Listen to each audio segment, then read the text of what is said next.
How did you become acquainted with the elite builders? What hesitations did you have? I was having lunch with a friend of mine, not happy with the previous coaching company. I was ready to leave. Aaron's been coming to my previous brokerage. I just wasn't ready to engage him at that time. She says, I want you to talk to Aaron. You know what my response was? Who? That like clown that this other brokerage pays for? To appease her, I said, yeah. I said, give me his number. I'll call him. My friend knows me very well and is like, no. I'm going to call him right now. Picks up the phone. And Aaron doesn't even remember this. She calls him and he answers. Within 5 minutes, he says, give him the phone. I want to talk to him. We said maybe 3 sentences to each other. And he was just like, I want to coach you. And he wasn't even taking coaching clients at the time. And I said, I need you to coach me. 8 or 9 years later, we're still here. I've followed him from brokerage to brokerage. That was how my relationship with Aaron and I started. You get in proximity to people that are going to, that can change your life. He's at where I'm trying to go, production wise and even, mentally and in those, some of those areas. He was just there. So I said to myself, I'm not looking to reinvent the wheel. I need you to tell me what to do so I can be a financial success. Because when I met him, I was literally living in my parents' basement on their couch. You were that guy that we don't trust, huh? Because you Yes. live with dad and mom in their basement and us. I made some really piss poor financial decisions all up until that time to where they culminated to where I had to call my parents to be like, I have to come home. Yeah, I made that comment because I had a recent conversation with someone, and people, instead of coming from a sense of what happened to Daniel, that he has to be in that scenario, they come to the conclusion that it's something much more nefarious, right? Yes. And instead of coming to you from how can I help you, it's like, oh, we're just going to reject. Oh my God. Reject that, Yes. right? I'm still trying to figure out, what came first. Was it Elite Builders or EXP? And I think that Elite Builders was already there, but it had not been put together, right? Yes. Based on what you're sharing? That's a great question. So the vision for Aaron was already the Elite Builders was already being done. It just wasn't branded. Yeah. And he was doing this, changing lives and providing ridiculous amounts of value to many people. It just wasn't being put out there because, again, you really get on social media for what? Maybe it's only probably been doing this 3-4 years. But to his credit, he's so maniacal about learning about something and wanting to master that. And that's one of the things I picked up on with him is he's very methodical about what he does. And I appreciated that because we both have an analytical brain. He's more of a driver. My brain works more analytically. I want to understand it. But I also work very directly. And Aaron's very direct, which is why we work so well together. He's just he says, you're doing this. Stop doing this.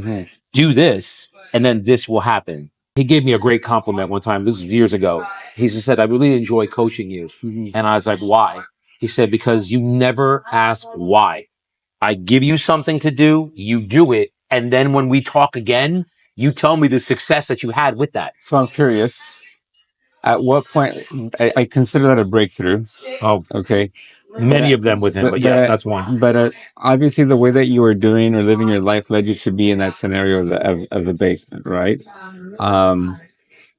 Yes. At what point did you realize that that offer of coaching you did not necessarily come with a price tag attached that, oh, you have to do this before you do that? Because that's how the approach has been. But something that has actually been very a breakthrough for me is that the sense of wanting to help you and there's not a price tag has actually been just very monumental to me. So yes, I'll speak twofold on that. So prior to that, I had the very good fortune of having a spiritual mentor take me under her wing for, I'd probably say 14 years and just opened me up to the understanding of human spirituality to where I unlearned a lot and then relearned just my own personal journey with God. And she's 90 now, and I still go out and see her. And it's been spoken on my podcast, but she's this old Italian woman who churches rejected her because of how she approached spirituality. It was a very unconventional way. Okay. But I latched on immediately and just was like, so she mentored me in that way. I've always had mentors for people that are at where I'm trying to go. And I got in proximity to her, and then I got in proximity to Aaron. Like when you hit depths, like personal depths of your life where there are times when you just wonder, like, why am I here? Like, is this all there is to it? Is this all there is to life? And I've had that. And I'm not saying that I would have ever even acted on it, but the thoughts come into your head when you have literally no money. You're living in in a basement and you don't have anywhere. There's no vision or plan on how to get out of it. To have somebody like him just say, listen, man, I'm going to like take this guy and just mold him into like a listing machine, and with skills and a wherewithal and an understanding on how to actually earn so he can get out of this. But it's who I became and am becoming as that journey goes on that has completely changed the trajectory of who I am as a human, as a man, as a emotionally, mentally, spiritually, financially. It's changed me. And I'm now, instead of operating here, you keep operating and going up. Is my life perfect? No.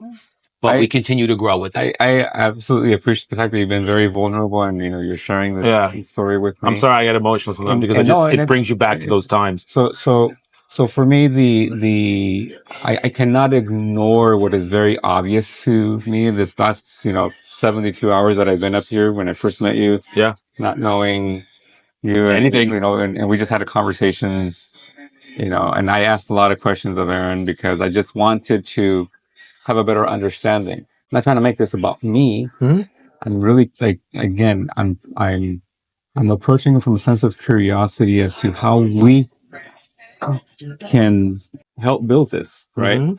I think it's already built. I don't think, I come from a sense of having to fix things, and I've come to the realization that I don't have to go out there and, reinvent the wheel per se.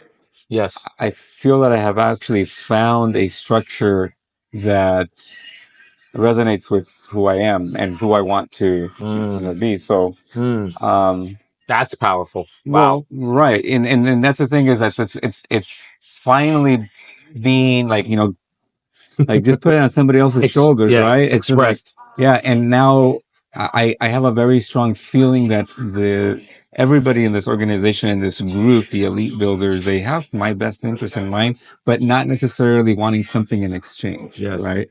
So yes. So that's I came in with a as broad as open mind as possible, because for me that was a huge change because of, as I shared with someone just recently, I've been the conductor of a broken, outdated train. Yes. Right? It's falling apart. I'm trying to patch these things, try to fix this and so forth. Try to keep all the people that are on that train moving forward. But the owners of the train and in the system are not necessarily interested in fixing that or doing some major structural repairs. Yes. And getting a whole new thing. And it came to the point where I was literally forced to either become one of the passengers or to a breakthrough. So I had to do a self-analysis. I had to do some self-analysis. I love this. And I'm not ashamed to say this. I went down to AI and I said, this is what I'm feeling. Can you help me? Wow. Understand visually how I'm feeling and if I'm on the right path. Okay. This is what came out of that. Oh, wow. That's power, man. Come on. Let's go. Wait, and hold on. I mean, at first it was like, wait, hold on. It looks like I'm going in the wrong direction. And when I shared it with someone, you know what that person said? Go ahead. Okay. I'll say what I see, but go ahead. I want to hear it. What do you see? I see destruction going away and you walking to the light. Exactly. And I didn't capture that when when I first it's saw immediately it. when I saw that. And I'm like, oh my goodness. It's like, Yes. you know, so here's the thing. Somebody was telling me that I was the broken piece Yes. of why that structure is failing. And the reality is the vehicle is outdated and broken. I know. Yes. When you look Okay? at it, that's Right? great. That's great. I didn't pick that up either. Yeah. And so, cause those are the feelings that I had over, am I the one that's broken? Yeah. Or is the vehicle that I'm riding in, I'm trying to conduct the broken piece? I mean, literally the wheels falling off physically on an unsustainable business model. Yeah. So Yeah. all this happened after listening to some of the conversations, etc. That I think this is my breakthrough. Love it. Sharing it, feeling vulnerable and sharing it and saying, hey, what is it that you see here? Yeah. Exactly what you said. And I'm like, Doesn't it feel so great to just like express and have literally no judgment from anybody here? right. You're just expressing yourself, being vulnerable, being authentic, expressing what's true. And it just, for me, it just feels, it's so liberating, and it just feels like, it's like godlike. Right. It's literally just God coming through you and expressing through you. So in another conversation that I had, and this was actually one of the first day of meeting Aaron for the first time, he shared something with me, and we were talking back and forth, and I said, you need to read this book. I used to be the person that would actually stack the book and get to it. Now I actually buy the book, download it, and start listening to it immediately. Yeah. Actually, the quote happened this morning when I was awesome. in the gym, listening to the conversations. Yes. And the quote came to me, it's, quitters never win. Winners never quit. They finish what they start. I will until. And that was something that is, it's building an empire. I think that last name is Carruthers. Yeah, Daniel Carruthers. Daniel Carruthers. And Love the book. I read the book. I had to stop and really think about it because I was at one point I said, you know, I'm just going to quit. I'm going to stop doing this. I'm going to stop building. Wow. And the reality is my nature is to build, and I'm going to continue to build. I'm motivated to continue to build regardless. Because, you know, this is big, man. This is pretty big. This is George. Jorge or George. Yeah, I was gonna say, which one you want? Jorge or George? It doesn't matter. What would you like to go by? So I'm going to tell you a story. Those that have known me since I was a little kid, they know me as George. Okay. Somebody dictated how people should refer to me because of my skill of speaking Spanish. So they said, well, we want to be able to, I was an escrow, I was getting an escrow. Sure. And somebody hired me to be an escrow officer. Yeah. They said, we're going to start making sure that everybody knows you as Jorge so they know that you speak Spanish, right? Okay. So business-wise, people know me as Jorge.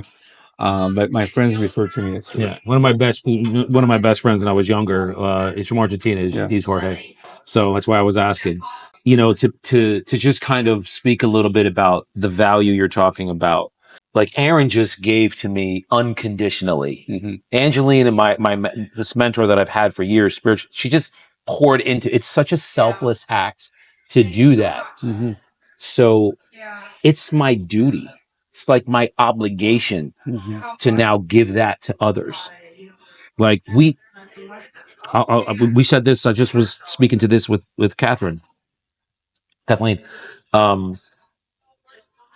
We're just like, all we are as humans are just this creating machine. That's all we are. Right. So when you think about it, like how does someone create? Okay. We have a thought, then we either see it or we speak it. Okay. And then we actually do it. Well, what is that? All it is thought, word, action. That's all it is. Which goes in conjunction with body, mind, and spirit, which goes in conjunction with Father, Son, Holy Spirit. So let's talk about this. About that subject. And I think that you were in the audience when I asked that very straightforward question. Okay. I was. I know what you're going to ask me. When you're talking about business and spirituality, right? Yes. You know, and I think that it doesn't matter to me if you believe in a greater being, God. What takes priority? Leading with faith and with the principles of what are, our belief system, Mhm. or does business take priority on the profit? Yes. And I asked him flat out, and he said you should lead to that, but in order for you to be able to lead in a in a biblical sense or a Okay. spiritual sense, that you have to obviously feed that first before you can actually take care of the Yeah. business. What are your thoughts on that? Your inner house inside of you, I don't care who you are, this has to be complete and intact. This is the foundation of us. In here, you're on point, you're solid, you understand, you know who you are, what you're about, what you want to give. Then it just can be expressed. Like if you look at a body in a casket that has no, it's like this piece of wax. Right. The light of it is gone. The light of it is what gives us this power. Whichever faith we are, Mhm. whoever is our greater, Yes. being and so forth, there's not one, oh, you have to be a part of this in order for you to be to that. The reality is that we have to have a good relationship with whoever is, Yes. right? God, whatever you call God. Right. And I think that is very important in any enterprise, to have individuals that understand and have actually come to the realization that we have to surrender to that greater being, right? But as entrepreneurs, how hard is that? Right. So something that was very interesting, and one of the conversations that was had was about how we are created in the image of our creator, right? And God being a creator. Yes. And it empowers us to feel comfortable with being a builder or a creator. Yes. That we're always, we have to be, we're creative. We have that ability of being creative. 100%. And so that parallel about the connection with, being spiritual and then being a builder in the sense of business, right? And then obviously those guiding principles. Here's the thing, is that I think that it takes a lot of humility and recognizing that we have to honor our God in order for us to be able to do better for who we serve. I don't know that I have the answer to that. And I think it's humbling to recognize that I don't have the answers to everything. Because we're taught as realtors to never say, I don't know. Right. Or no. Like we can't say to us, it's in our brains. Yeah. We're wired to be, if they ask a question, we don't know the answer. We'll either answer something we don't know. We never want to show them we don't know. So we're going to answer in a way where they think that we know the answer, instead of just, hey, you know what? I'm not sure of that. Let me find out for you. Yeah. It's against our nature to do that. I think it was very liberating to hear those words from someone that I think we recognize has done very well. I'm sure that these folks have actually had some challenges and some breakthroughs and so forth. Yeah. I will share that. It's not often that I am impressed with, going to an event and so forth. I am thoroughly impressed because of the character of the individuals, the authenticity. Yes. And those are things that I value tremendously, because I think that I've strived to be able to be that way. Yes. I will confess, I don't think that I was approaching it from the right approach or with the proper motivation. Okay. What do you mean motivation? Well, motivation, Define that. I've always, I've striven to be the best at what I do. Okay. Okay. My intent has always been to serve the client best, right? But in that whole pursuit, I think that the chips on my shoulder, not necessarily having a formal college education or coming from a family from poverty. Okay. Coming from a foreign country, my parents being born and raised in a different country, not necessarily feeling that I'm accepted in this country because, after all, my ancestors came from a different place. Oh, I wasn't aware that you had that. Interesting. So all those things, I think, are chips on your shoulder that become what I've actually referred to as, you develop what is called an imposter syndrome. Okay. You're never good enough. And there's other pieces to this, which I think it's, a topic of conversation for a different Another day. Okay. But I believe that there's a lot of things that hinder us from actually doing greater things because you're trying to prove something, right? Yeah. I'm already beyond that. Yeah. Right. Now I have to approach it from a sense of love and care and,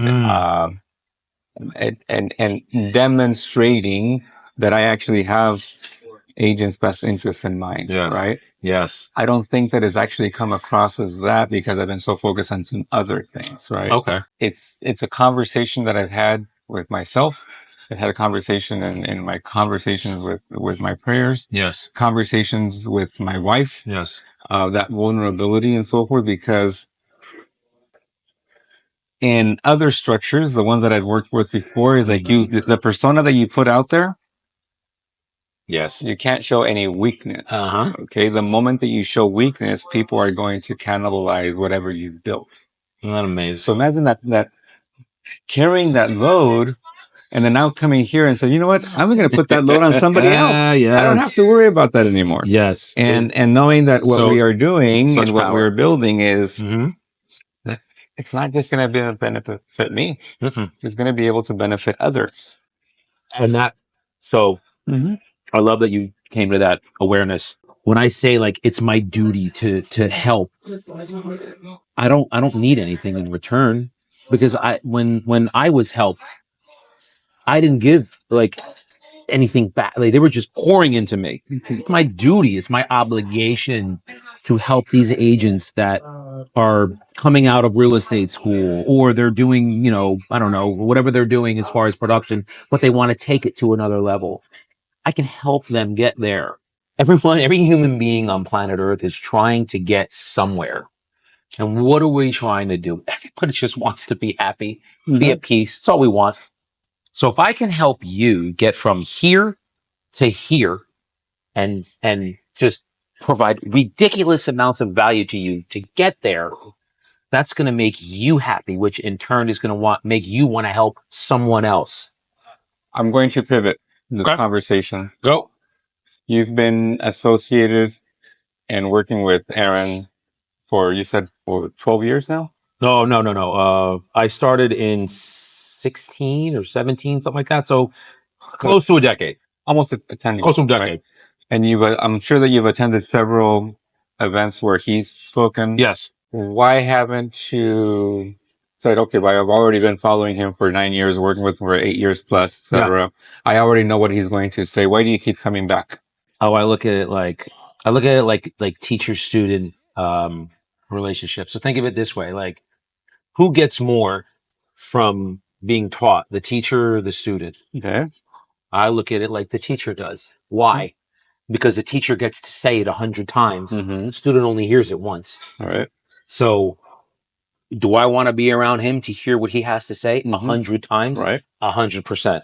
I will always be there to listen, because there may be something that he said 85 times that I didn't pick up, but that 86th time, I'm like, whoa, that just, boom. All right. I just had a breakthrough.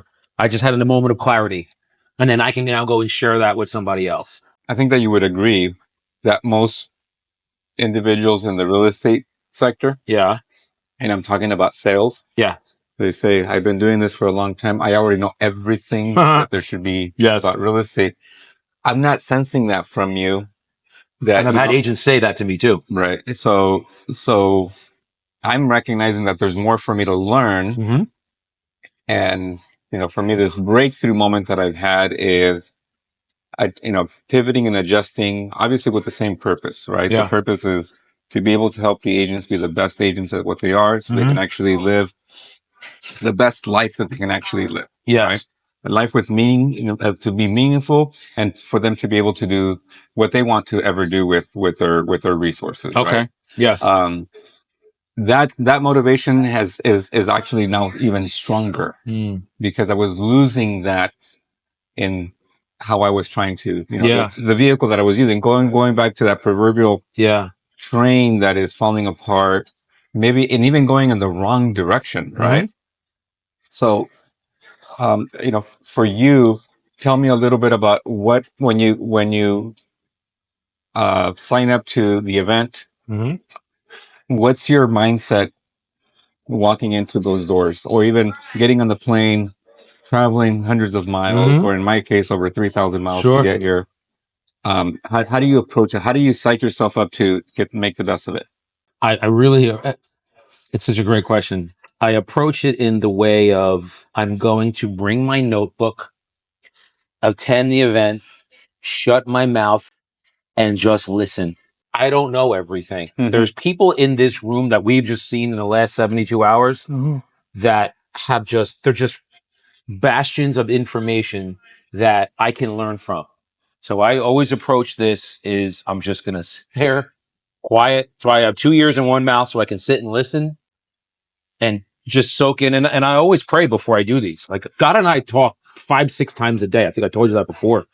Like God knows, like he knows exactly what's going on in my life, minute to minute, second to second, because we're constantly talking to each other. And when I walk into these events, I pray and just like, God, just fill me with what I need to be, what I need. Just, I'm going to be open. If there's like whatever information you have for me today, like that's what I want to learn. So the analogy of going to church once a week on Sundays was brought up. Just going once a week, just going for the supplements, right? Yes. What is it that you do on a daily basis when it comes to your real estate profession? Okay. What is it that you do on a daily basis to be able to continue to feed yourself in a way that you are a resource for someone else and a gift for someone else? Yes. Great question. I love this. For me, it's something that I didn't have before, which is discipline. For me, discipline creates freedom. It's going to create freedom. It does create freedom. And so my mornings are very regimented. I get up very early. To this day, I still get up. I usually get up around 3:45, 4 o'clock. I'm at the gym at 4:30. I'm done about 6:30. Home by 7. I'll do it. I just basically once I'm done there because I'm on a role play group from 7:30 to 8 that I run. And Okay, so exercise, yes, role play. yeah, but there's something between there. Okay. Between that, from about if I can get to it before the role play, depends what day it is. I just take.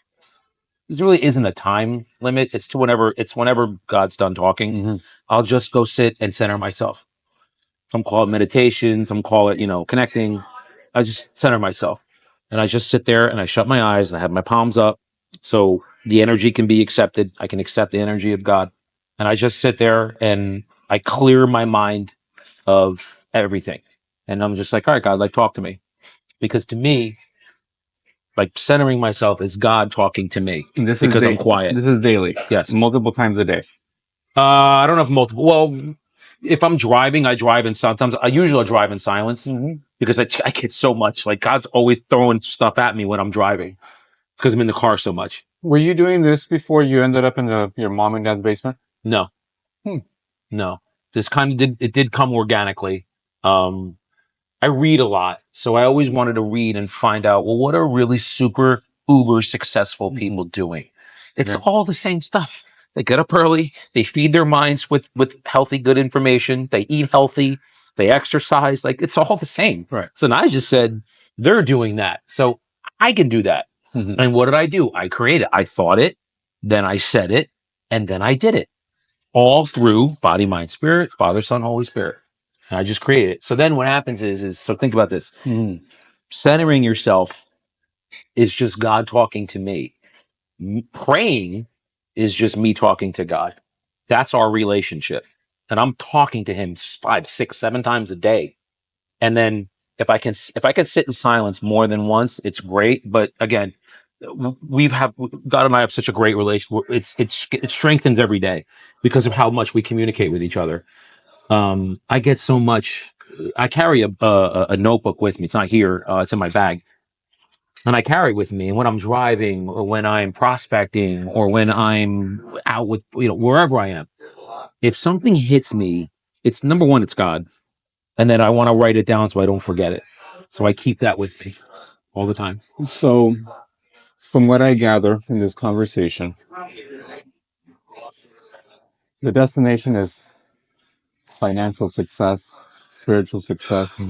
Flip those around though. Okay. In order of importance. Well, I'm just going through my mind, and I got you. and maybe it's manifesting or limitation that It's I need okay. to fix. Yes, sir. But there's a destination that we are trying to approach, in this particular scenario, I have recognized that EXP is the road to get to that destination, and structured under this team, the elite builders. That seems to I'm interpreting that, or it comes to me as Flip it around. Okay. Flip it around. The EXP, the elite builders, Okay. is the road to get to there, because every organization, I've argued with Aaron about this for a long time, since we've been at EXP. Mm-hmm. I wholeheartedly believe with 100% certainty that there is no other organization out there that gives the value that we do. Between him, Lars, John, Jose, you do not get what we give in a value stack. There's no one else out there that has it.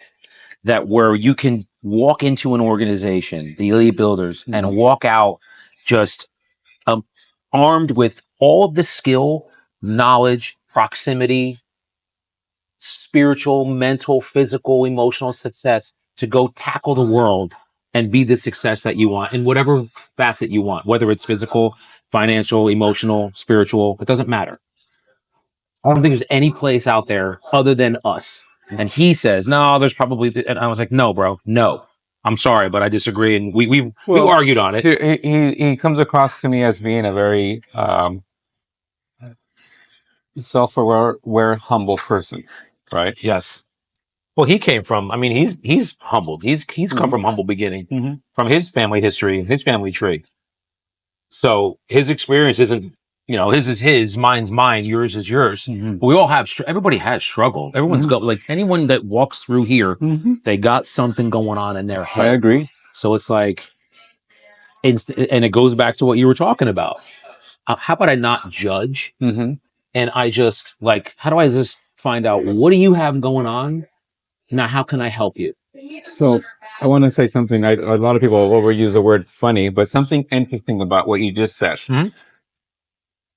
I don't know of anybody that likes to be judged. Yeah, that's a good point. And when you're talking about that internal conversation, you're so worried from the moment that you wake up, you get dressed and so forth. You're always doing it based on how are people going to judge me? Yes. Are they going to dismiss me based on what shirt I decided to wear, the shoes that I wear? So we shower, we comb our hair. Yeah. My teenage son is so obsessed with putting on cologne because he doesn't want to be judged, for being sleepy. Nobody likes to be judged, but here we are judging other people. I mean, how do you transform that, right? So I think it's an awareness. I think it's just an awareness. Look, it's human. It's how we. It's what we do. I don't want to say it's what we do. It's something that sometimes is, you don't know you're doing it. But what you can do is, the minute that you catch yourself doing it, just be aware of it. Let the thought go in and then go right out. You ever hear the expression, pay it no mind? Literally pay it no mind.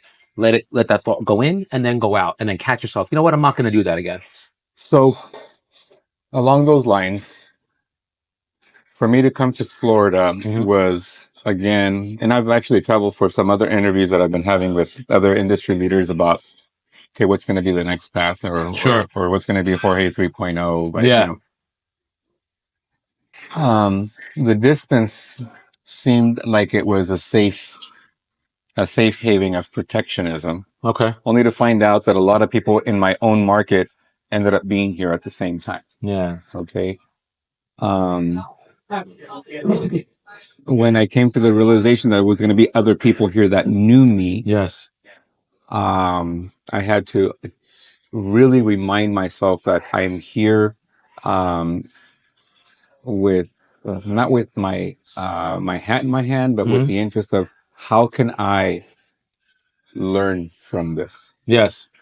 So I had to make, and I was approached by someone, somebody said, hey, you were not nice to me. You dismissed me when I first met you. Yeah. And, I apologize. I said, I'm sorry.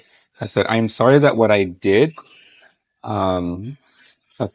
offended you or hurt you. It was not my intent. Sure. So if there's any value, I'd like to offer you an apology. It was very liberating for me, because one of my concerns is, how do I how do I demonstrate to other people that this path that we are doing? Because again, going back to that conversation about people being judgmental, I mean, they've been conditioned to be very judgmental of this way when the reality is they have actually been the same structured, but with a different label, or maybe in a way, or not maybe, but actually in a way that it's been labeled to protect them from people coming to the realization that this might be or is a better method.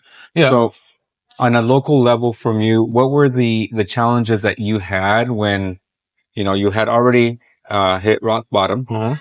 Okay. People may have seen your decision to follow Aaron into the EXP business model as a last ditch effort to reinvent yourself. So two things I wanted to talk about. First is in talking about judging is really what we're doing is it's fear based when we talk about, like, when you judge somebody, it's coming out of a place of fear. Yeah. And we're a lot of times we get worried about what other people think, and I heard this and it so rang true. It's like, why are you worried about somebody's opinion of you that you wouldn't even take advice from? That hit me hard. I'm like, that is a great point. Why am I worried about what you think when I wouldn't even take advice from you? So that changed my complete perspective on worrying about what others think. Do I do it sometimes? Sure. But for the most part, I like to think that I can mitigate that with that thought. Aaron is somebody to me that he speaks about this a lot, that it doesn't matter what the opportunity is. He's presenting it to me, and he's somebody that I would say yes to no matter what. I don't even need to know what it is. He presents it and I'm like, yes, I would do it. So he's earned your trust. Yeah, well, it's more than that. He's built up equity with me. He's credible. And yes, he's earned trust, but it's like, you have a track record of making really, really good decisions. And when he presents something, it's already vetted. So now what I want to be is that to the agents that look up to me because they heard my story, and there's a few of them in my org that heard me talking about my depths and said, I'm there, or I was there, and I want to now partner with you because you can help me come up to where you are or higher. So now I'm becoming that. And I didn't think that I would ever be that. This is important. Aaron saw something in me that I did not see in myself. And we had this conversation a while back. He said, you have the capacity to lead. And I was like, no, I don't. And he saw it in me he said this to me years ago. And I was like, no, I don't.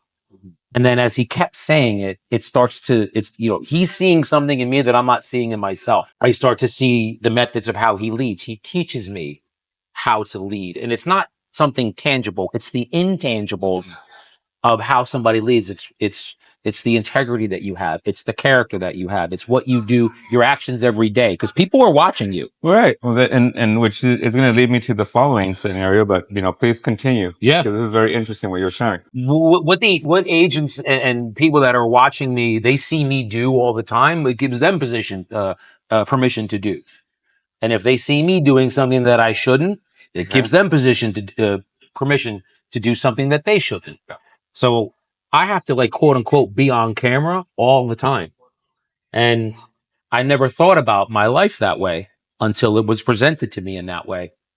So now every decision that I make, I'm making it with that in my mind. You mentioned something about track record. Yeah. Obviously he's been able to demonstrate that what he is doing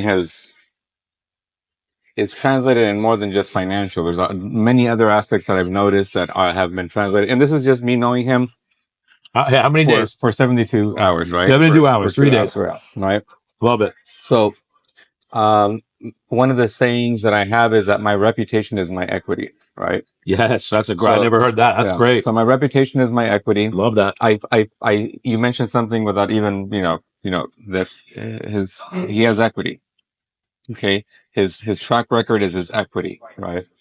And what he's done for me, what he's poured into me, is his equity. So that has been, to me, that equity, or what he's done for you, is the I would qualify that as being the dividend of his equity. Yes, sir. Yes, so, and and this is, I think this is, I'm glad that you said, hey, when I said, hey, come over and have lunch with me. Nothing is on purpose, my friend. You never know what comes out of these. I'm glad you did too. Thank you.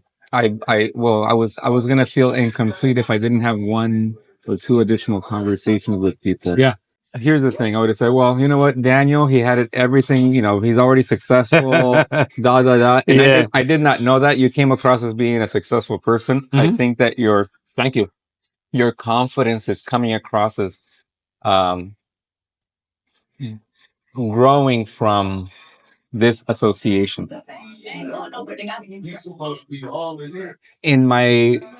As I was trying to set up this analogy about, okay, the destination, the road, the vehicle. Yes. To get to that point. Yes.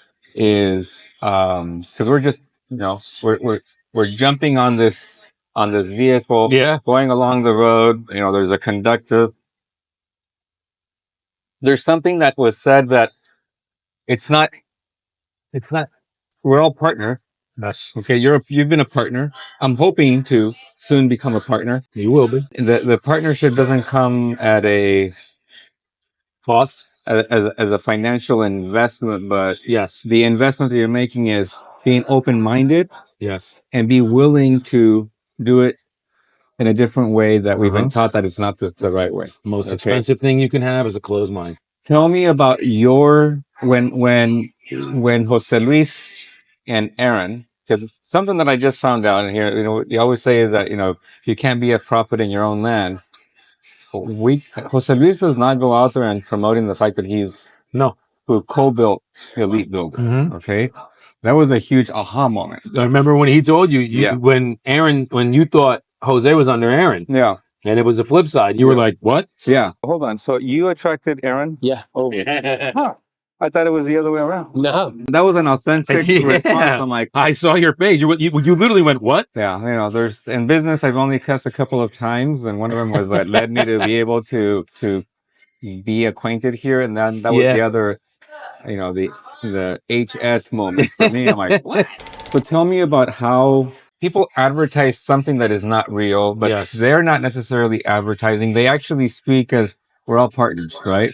You're my partner. Yes. Okay. And we are. Well, I hope that very soon I'll become your partner because this is part of that thing. And eventually when that we'll be partners, what's that feeling for you?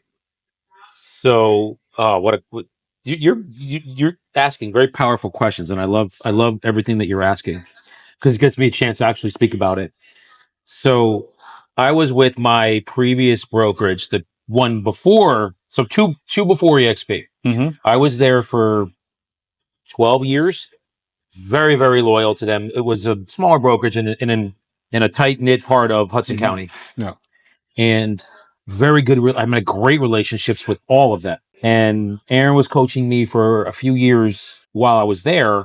It just made sense for me to move from the next level. I capped out there. I was at my ceiling. I wasn't going to grow anymore there.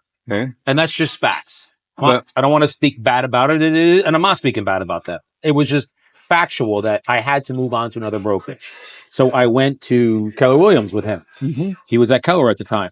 And that was a monumental decision for me to make because I felt like I was turning my back, just doing something so bad to this brokerage that was so good to me for all these years. But it was the next step. It was like you have to keep growing, you have to keep moving. And so then I go over to Keller because Aaron was there, number one, and they had that profit sharing model. Yeah. Aaron ends up leaving there a year and a half after I leave that brokerage to come to him. Okay. And he comes to me and says, hey, bro, I know you just left and that was such a decision for you. However, this is what we have here. And I want you to look at this model. And again, as hard as it was, I know in my brain, he has already looked at this 17 ways from Sunday. Okay. So for him to make the move meant to me, it's the right move. That's the equity that he has. So for him to go from the brokerage that he owned and sold back at a loss after all, which is mind blowing to me, to considering the guy made $1 million in GCI with them, and he got a freaking plaque for it, and they ended up losing money selling it back to them. Told me, yeah, I said to him, I said, brother, like, you know this, like, I am one of your OGs, like, wherever you go, I'm going with you. Like, that's just a fact.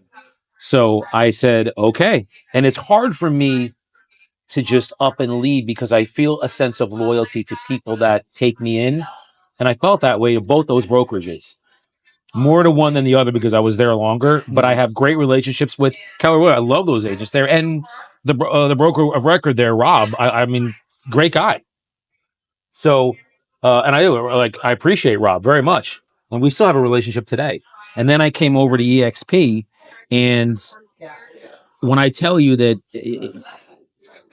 it was such the right move, like, I don't even, to put it into words is hard, but when you understand how models and brokerages are going, and that these old antiquated ways of doing real estate with brick and mortar and like, where's your office and all that other nonsense, like, it's not where the world's moving. So, and then when we do events here, and I saw an agent in my previous bro, I haven't seen him in, I don't know, probably years.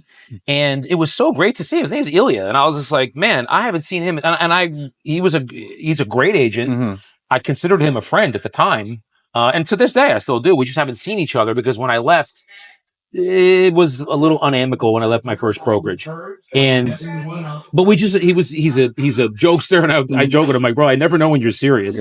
Cause he jokes all the time, but he's just a great guy. And I hadn't seen him in forever, and he was here, and his wife was here, and I know he had a baby, and I didn't even know she was pregnant with Noah. And I was like, bro, I just want to catch up with you and see what's going on. Just the fact that I can reconnect with agents here. And it was just, I don't know why I'm bringing it up. It's just so great to see him.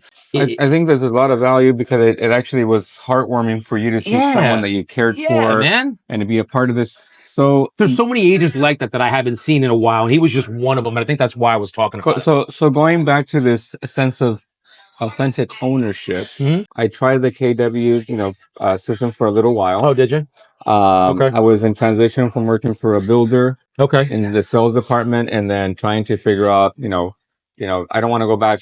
I just wanted to test it. And for me, my contribution towards the growth of the company came in the sense of a profit sharing check. And I still have the check. Do you? I never cashed it. It was 76 cents. I poured my soul into building that and getting to, the KW system, trainer and so forth. And my contribution was rewarded with a profit sharing check of 76 cents. Wow. Right? 76 but cents. I'm not mocking that. It's just that, okay. Yes. So, what I thought is like, well, then I have to go out there and build it more. So it goes from 76 to $7.60 and hopefully 76 cents. And the system was, I mean, I don't think it's sustainable because you still have to depend on one specific owner. Yes. Okay. For them to make the proper decision to make it profitable. Right. In my, myriad of interviews that I've had and going and talking to people, maybe the whole, I even explored the possibility of going through a boutique. Sure. Sure. No franchise, no national branding, just local. Yeah. And I went over and I was invited. I got a phone call from, hey, I heard that there's an opportunity for us to have a conversation with you. Would you mind coming into the office? Yeah. Absolutely. I said, let me know when you can be there. I'll go to your city, take the 2-hour drive, whatever it was to go. And what I saw, beautiful office. We're very proud of the fact that, it was, that they had spent $1.5 million in getting it renovated. Right. But then, and this is not, I have a lot of respect for this gentleman. Yes. Okay. He's an icon in his own, community for the stuff that he's been doing. And, I said, well, again, I had a lot of respect, respect for people that have been in the business. And what happened is that I saw myself being that person if I just didn't change my dynamic or change my, Wow. okay, 76 years old, still proud of the fact that I had an office and still grateful for the fact that somebody gave me a job. Yeah. And no exit strategy for him. You just took it. I was just so curious. I was gonna be like, what's his way out? Right. And I asked him because we were, I was like, dude, time is money. Okay. I need to make a decision. I either am going to dismiss this, Yeah. or I'm going to say, come back. So I said, if the owners change their mind as to he said, do you have a say in it? Yeah. Like, no. Wow. Like, because he was an employee, right? And after spending the last 12 years plus, 14 years plus, as an employee of something else, I said, I don't want that anymore. More importantly, my wife didn't want that for us anymore. Sure. It doesn't matter how hard I work, doing the 12-hour days, doing 7 days a week, skipping holidays for the sake of, holding meetings, It's etc. amazing. Turned into, hey, thank you so much for helping us rebuild this company and to rebuild the reputation of our brand in this community. Yeah. But company is sold. You're not going to be a part of it because, and, Sure. and it was not necessarily because I didn't add value to it, is because my value came in. I was exchanging time for money. Yes. Right.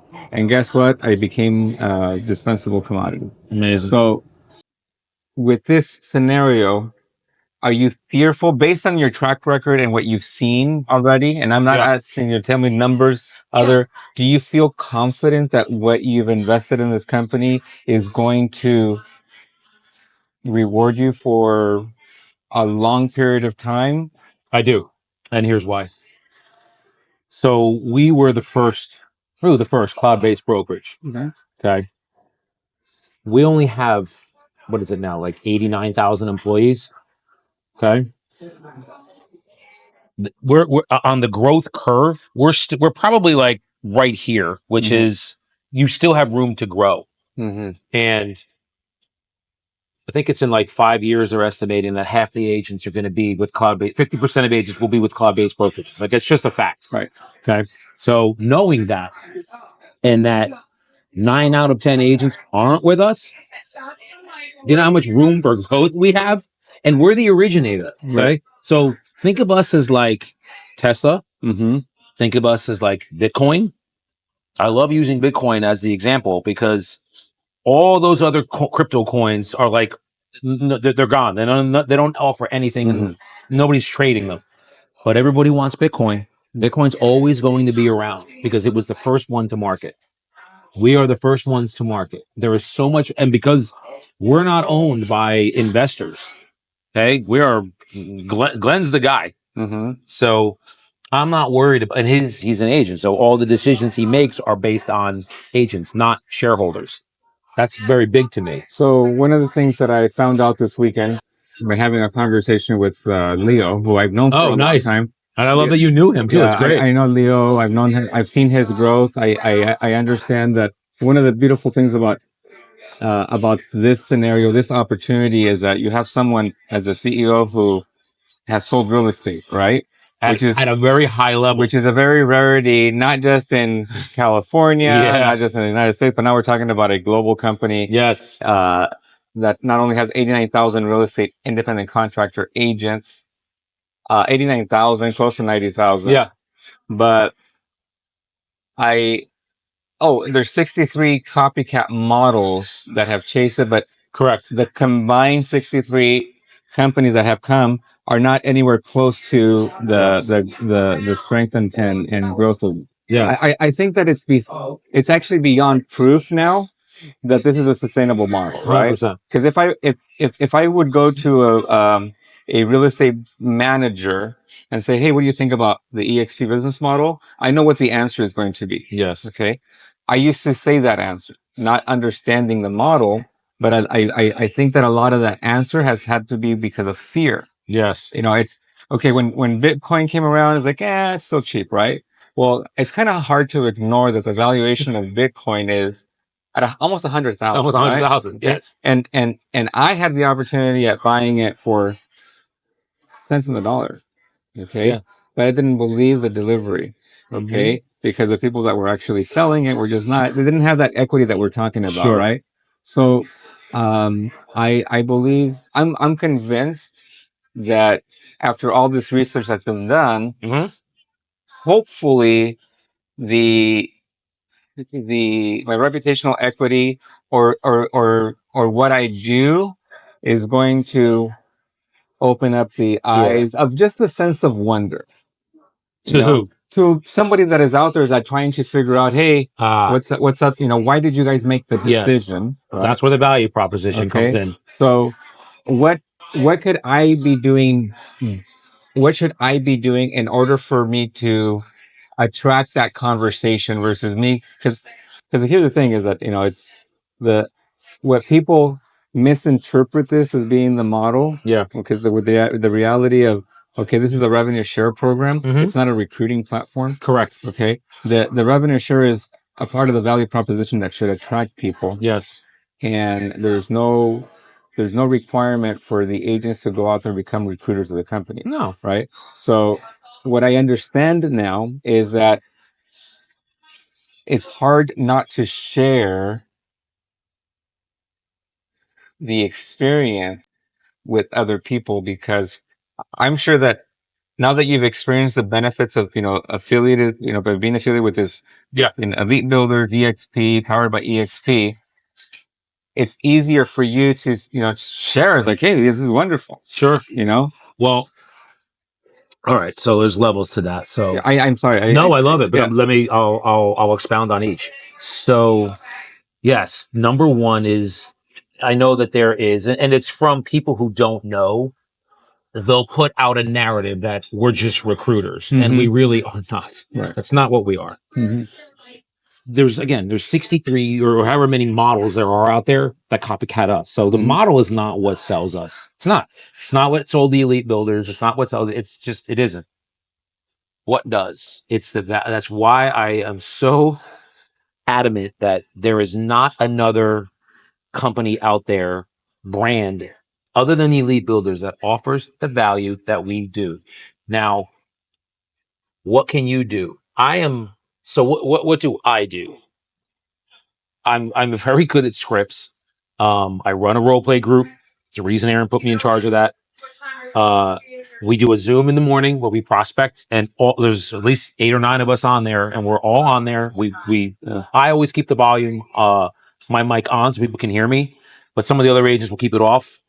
And because I want other agents to hear if I can land an appointment, I want them to hear it and what I'm saying. So that's value to an agent who might not know what to say. So someone like you, and what it is it's just, then the agents will come to me and be like, hey, can I be on the Zoom? Or because they're attracted to, they just want to do deals. All agents want to do is deals, because deals are so shrunk now. 6.5 million, what was it, 3-4 years ago, down to 3.9. That's a monstrous dip and decrease in transactions. So what does that mean? It means that the number of leads that you get are eminently more important, because you have to have a high conversion rate. You're getting less leads, so you have to convert the ones that you get. Well, what if you're not? Why are you not converting them? Well, maybe it has to do with your skill level of when you actually get them. What are you not asking the right questions? Are you not pre-qualifying them? When you're at the presentation, are you winging it? You can't do that. So we train you on what to do and what to say.